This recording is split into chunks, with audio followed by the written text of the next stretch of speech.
Hi there, Prairie Plant Girl here. Today I'm going to be planting up some amaryllis. Amaryllis are a beautiful, warm climate flowering bulb, but typically in my zone 3 climate, people tend to grow them for flowering in the winter. In their natural habitat, they flower in the summer, but they're enjoyed in the colder climates for flowering in the winter to brighten up the indoor landscape, I guess. So that's what I'm going to be doing today. I've picked up a few amaryllis at the store. You can quite often pick them up in these little packages, and then they usually come with the potting medium and quite often a little pot. You can get them in a kind of cheap version, like the one I have here that has just a little plastic pot in it, or you can get them in a little bit fancier version, maybe for gift giving with a little bit of fancier pot, sometimes some wrapping, things like that. Or you can just buy the bulbs themselves. Usually you have to go to a garden center to do that. Um, I went to my local garden center and they are sold out. They said they sold out so fast this year and they can't even get any more in. They had one fancy little one in a package left, but that wasn't what I was looking for. I was able to pick these up at the big box store for fairly little money, and they'll work for me because I actually want to put them into a different container, make them look a little bit nicer. The great thing about amaryllis is they get these big, beautiful blooms, multiple blooms on a bloom stalk, and they can really just brighten things up when we're in the middle of our coldest days of winter. Now, some people like to have them flowering for Christmas. I am looking to have them flower when it's those cold, short days in January and February when it can be a little tough for us gardeners in this type of climate. So it's really nice just to see some big, bold, beautiful blooms that time of year. So I have those boxes of bulbs that I picked up, and then I have two bulbs that I've had for a few years now. They're not looking so great. I kind of neglected them this summer. I didn't take care of them properly, and honestly, I didn't really do the best to take care of them the year before either. Last winter, I was able to get this one to bloom for the second year in a row. This one threw up lots of stalks. I didn't get a bloom out of it. I did not give them the proper cool treatment they were supposed to have. So that's what I'm going to be doing with these ones next. So what you do once you have yours potted and growing and it's finished flowering, you would just cut your bloom stalk off, which I've done with these. And then you can let them grow, continue to grow. If the temperature is above freezing temperatures and it's nice and warm outside, then you can put them outside for the summer and let them just continue to grow leaves. Just water them sparingly, and then once the leaves start to die back or the weather gets cold, bring them inside. And you're supposed to put them in a cool area, like I think it's like 5 to 10 Celsius, 40 to 50, I think Fahrenheit, something like that. So they're supposed to go in that cool area and just let the leaves all die back naturally and let them chill there for like 6 weeks. I think it has to be at least 6 weeks for them to be in that cool area. And then you can bring them out and give them a little dribble of water and then let the leaves start to grow and emerge, and basically treat them like we're going to do these bulbs here. So these are going to be going out into my garage, and I think they'll do well there to get their cool period, and that'll be good because that'll give me a little delay between these ones and these ones which have already been cold treated, so I can plant these out later and have them after these have finished blooming. So I'm going to put these ones to the side, and we'll focus on these ones here. Now I have three boxes of bulbs, and all I'm really after in this case is the bulb. Now, like I said, these little packages quite often come with a little bit of planting medium and pots. Quite often I find the pots have a base. These ones I noticed don't have a base or drain holes. But I'm not worried about that because I don't want those anyways. So I'm just going to pop these out of the box. Now, what do I have here? The one I just pulled out was called Apple Blossom. You can see it has that pretty pink and white there. And this one is Minerva, and it's supposed to be red and white. I want to keep these a little bit separated.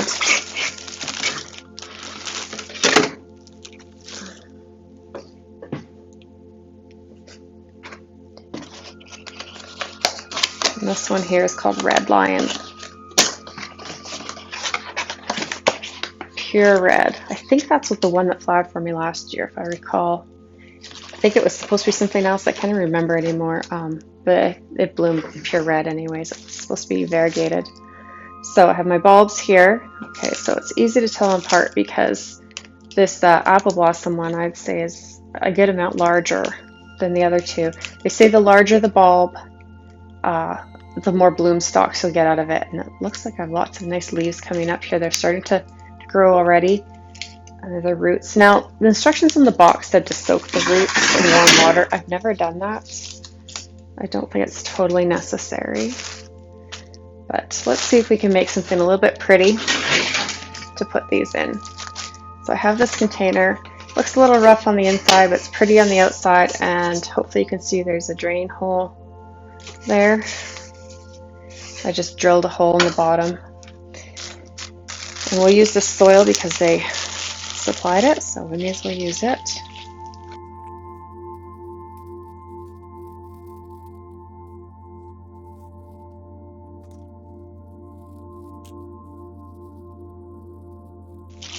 Generally, I find these come with kind of a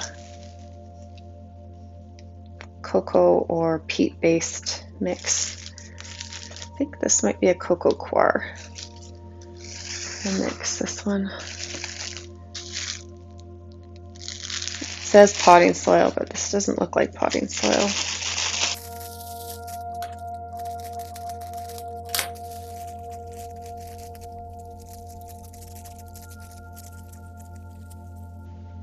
Okay, so this is pretty much at the level we want. I think I'm going to add just a little bit more of my own potting soil, and that should be perfect. What I have here is just a peat moss and a perlite mix here. And I'm going to add in just a little bit of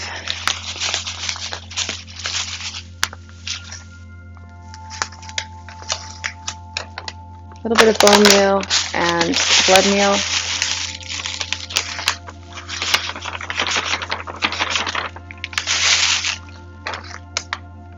Just to get some good root development and to give lots of nutrients, because these bulbs are going to be pushing out some pretty fabulous flowers, and you want to give them the energy for that. Now,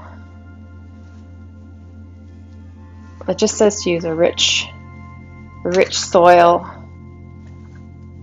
So most of your potting soil is probably good enough. A lot of that has nutrients in it, but like I said, what they included said it was potting soil, but it looks like it's just a cocoa coir, and I just have a peat base, just peat moss and perlite thing here. So I want to make sure I have some nutrients in there for them.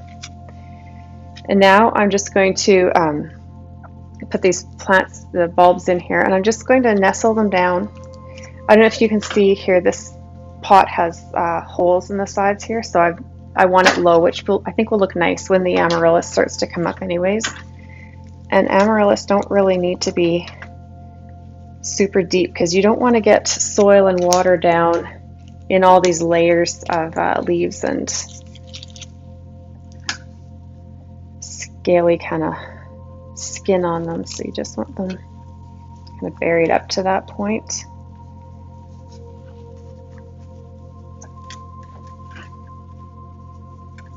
And then we'll make, so I have a red one and a red one, and we'll put this kind of pink one in the middle. I think that'll look nice and cheery and bright.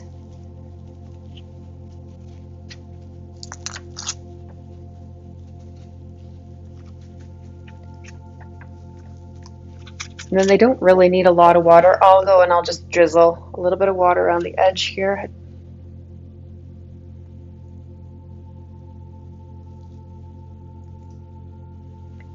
Okay, so you saw I just put a little drizzle of water on the outer edge there, and that's really all they're going to need until they start to really start shooting the stems out.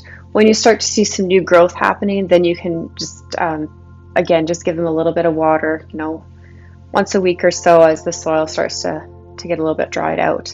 You could leave this like this, but I mean, really, it's not that pretty right now, and I want to be able to put this out and enjoy it even before I have the bloom stalks and the leaf growth. So what I'm going to do to just kind of pretty it up a little bit in the meantime and just still make it something worth displaying is I have a whole bunch of pine cones. I'm going to be sprinkling those around, and I have some fake kind of berries here to add a little pop of color, as well as some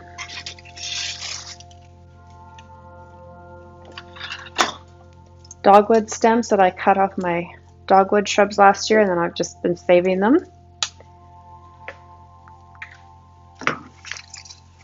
And I thought for a real pop, these little lights might be just something just extra special in there, mixed in with all the extras.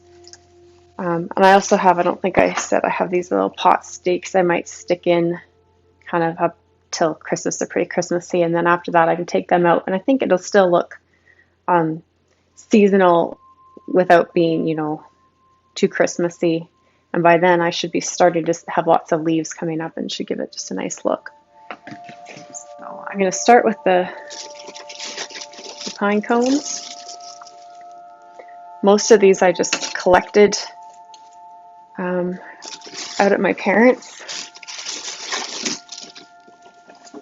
If you've seen some of my winter decorating videos before, I like to go out. My parents have a farm, and I like to go out there and cut fresh greenery to use in my decorating and collect the abundance of pine cones that's out there as well.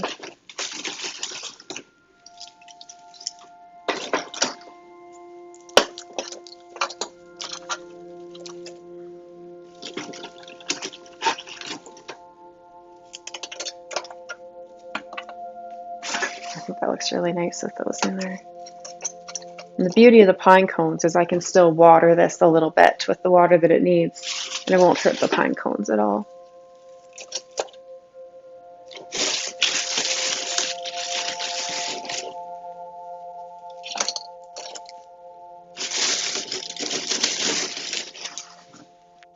A couple more in there.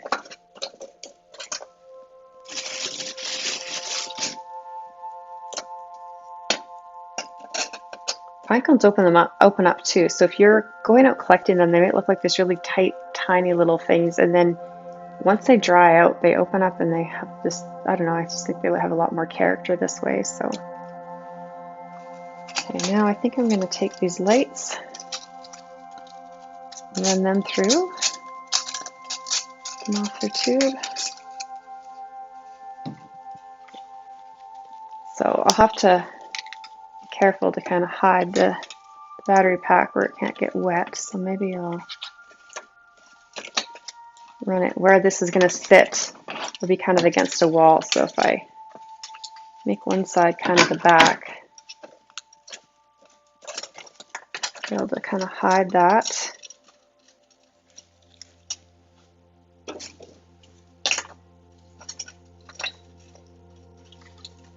And I'm just going to run this through here.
Okay, before I get too deep in here, I think I should add these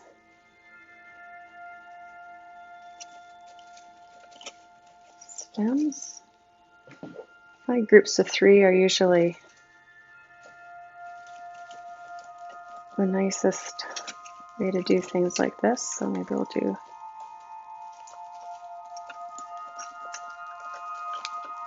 that. I think I'll set a few more pine cones on top just to kind of tame that wire a little bit.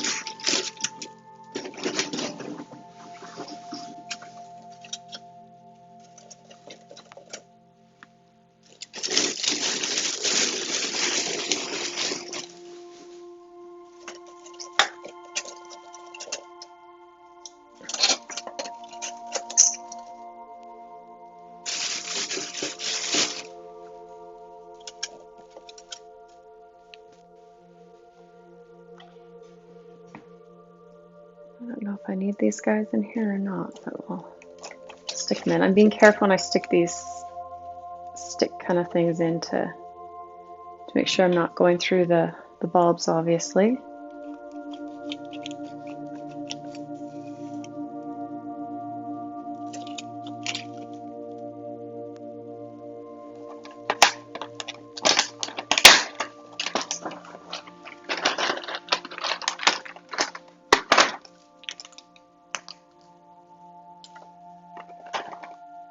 Some snowman wants to dance the wrong way.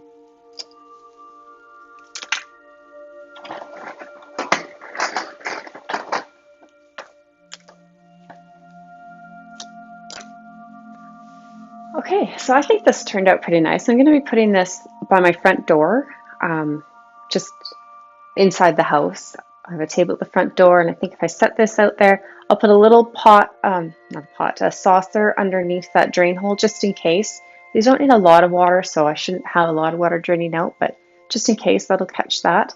And I'll put a few of the larger pine cones like this just around the bottom, maybe a few of the little berries.